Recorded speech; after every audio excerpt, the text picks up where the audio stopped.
शांती। आज आहे 12/8/2026 ची मुरली। महावाक्य आहे, गोड मुलांनो, बाबांच्या आठवणीमध्ये राहिल्याने चांगली दशा बसते। आता तुमच्यावर बृहस्पतीची दशा आहे, म्हणून तुमची चढती कला आहे।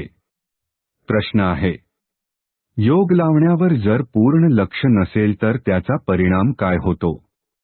निरंतर आठवणीमध्ये राहण्याच्या युक्त्या कोणत्या आहेत? उत्तर आहे, 1. योग लावण्यावर जर पूर्ण लक्ष नसेल तर चालता चालता मायेची प्रवेशता होते, खाली कोसळतात अर्थात अधोगती होते। 2.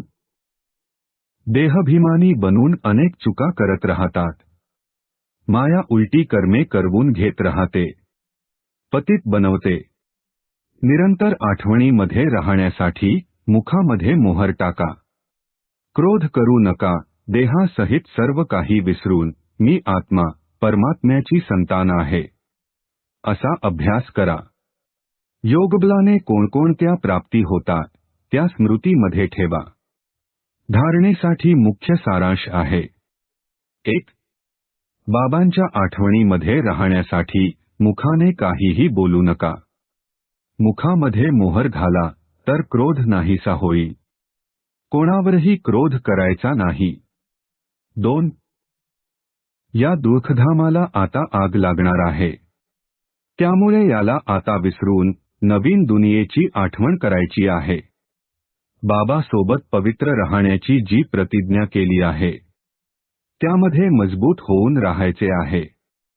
आजचे वरदान आहे, निराकारी स्थितीच्या अभ्यासाद्वारे मीपणा नष्ट करणारे निरहंकारी भव। स्पष्टीकरण आहे, वर्तमान समयी सर्वात सूक्ष्म आणि सुंदर धागा म्हणजे हा मीपणा आहे।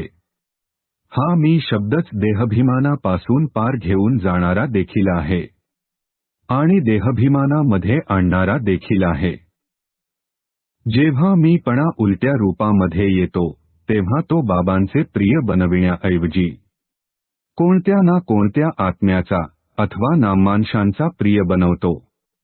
या बंधनातून मुक्त होण्यासाठी निरंतर निराकारी स्थितीमध्ये स्थित होऊन साकारमध्ये या। या अभ्यासाला आपला नैसर्गिक स्वभाव बनवा, तेव्हाच निरहंकारी बनाल। स्लोगन आहे, एखाद्याची वाईट अथवा चांगली गोष्ट ऐकून संकल्पामध्ये सुद्धा घृणा भाव येणे हे देखील परमत आहे। ओम शांती।